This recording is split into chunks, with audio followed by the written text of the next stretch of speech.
The sympathetic system is referred to alternatively as the thoracolumbar system because the preganglionic nerve cell bodies reside in these segments of the spinal cord, specifically T1 down to L2 or even as low as L3. And then their output will be to the viscera through preganglionic fibers and communicating with ganglia.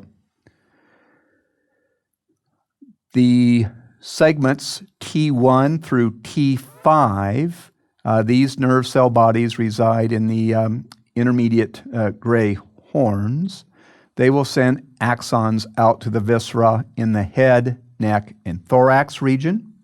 And so this will be the level of the spinal cord innervating those particular structures. T5 down through L2/3 will supply viscera in the abdominal area and the pelvis via splanchnic nerves. Those can be seen in this illustration. So we'll zoom in. The greater splanchnic nerve is shown in through here. And then its preganglionic fibers will synapse with ganglia that are associated with the branches of the aorta. So here's the celiac trunk, and you can see some ganglia associated with it. Another splanchnic nerve is the lesser splanchnic nerve. There's also the least splanchnic nerve coming in.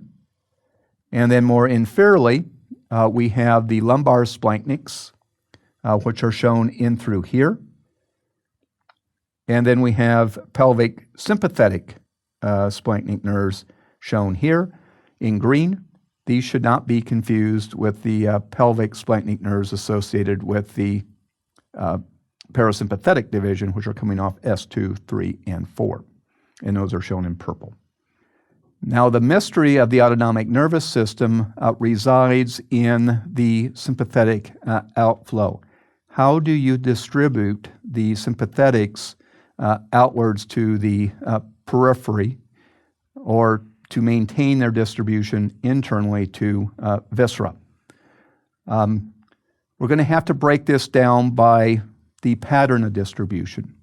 And so when we think about sympathetic outflow, we need to think about how that outflow is distributed to the body wall as well as to the limbs, for example. And so this pattern that you see here has over here to the far right, the spinal cord will reside over here.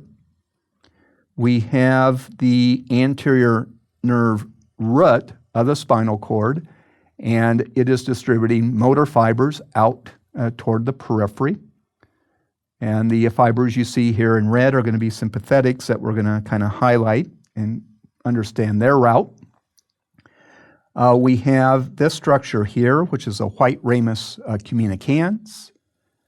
We have a sympathetic ganglion, and then sympathetic trunk, sympathetic ganglion above, and this sympathetic chain of ganglia is distributed along the vertebral column.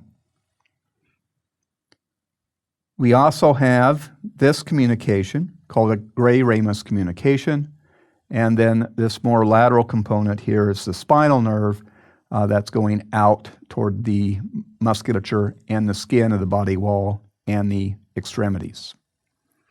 So our first consideration for this sympathetic outflow to body wall and limbs is that preganglionic neurons will reside in the lateral gray horns, again T1 to T12 and L1 down to L2 and or 3. From here, axons then travel to the sympathetic trunk via the white ramus communicans because these are myelinated. And that imparts that white name to the white ramus communicans. So here we see some of these preganglionic fibers coming through the anterior root. They then enter the white ramus communicans, and then we see them either synapsing with a postganglionic neuron at that level with the sympathetic ganglion. However, the preganglionic neuron may go up in synapse at this level, or may go down in synapse at a more inferior level. So for practical purposes, this preganglionic neuron is going to synapse at the same level with the ganglion that it entered. From here, the postganglionic neuron then will leave the sympathetic ganglion via the gray ramus communicans. So now we're going to go from here where the synapse occurred outwards as the postganglionic nerve fiber, outwards through the gray ramus, and then it'll enter the spinal nerve and then can travel through the dorsal ramus of the spinal nerve or the anterior ramus of the spinal nerve to be distributed to the target structures of the limb or the body wall. Sympathetic outflow to the cervical and thoracic viscera should be considered separately from the distribution of the body wall and limbs.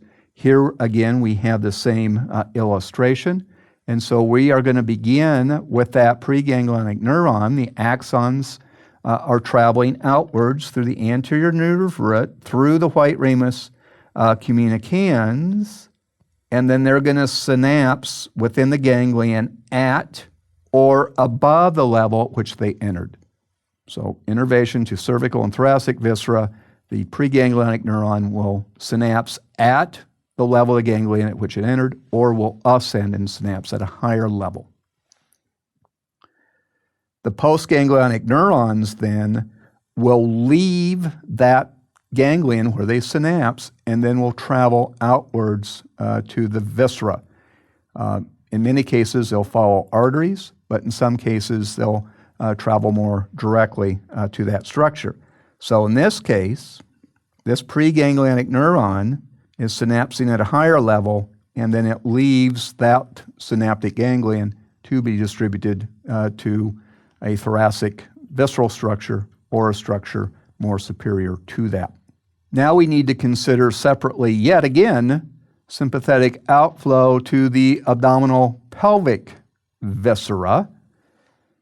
Here, the preganglionic nerve axons will pass through the sympathetic trunk. However, when they do so, they will not synapse. Instead, they will continue and help to form those splanchnic nerves that we identified earlier. So this could continue on without synapsing in the sympathetic trunk, go into the greater splanchnic nerve, could go into the lesser splanchnic nerve, could enter the least splanchnic nerve, or this could continue onwards in the lumbar splanchnics, or even continue onward within the pelvic splanchnics. So the take-home message here is they do not synapse at all within the sympathetic trunk. They go out more peripherally. They'll then synapse with prevertebral ganglia situated at major arteries that branch from the aorta. So they can extend out and branch with the celiac ganglion associated with the celiac trunk. Or these preganglionic neurons may synapse with the superior mesenteric ganglion or renal ganglion, or even more inferiorly with the inferior mesenteric ganglion as some examples. Once they synapse with those peripheral ganglia at major arterial branching points from the aorta, then the postganglionic neurons from them will travel to reach their visceral targets. Perhaps the stomach, perhaps the small intestine, but that gives you an idea of how they extend and are distributed.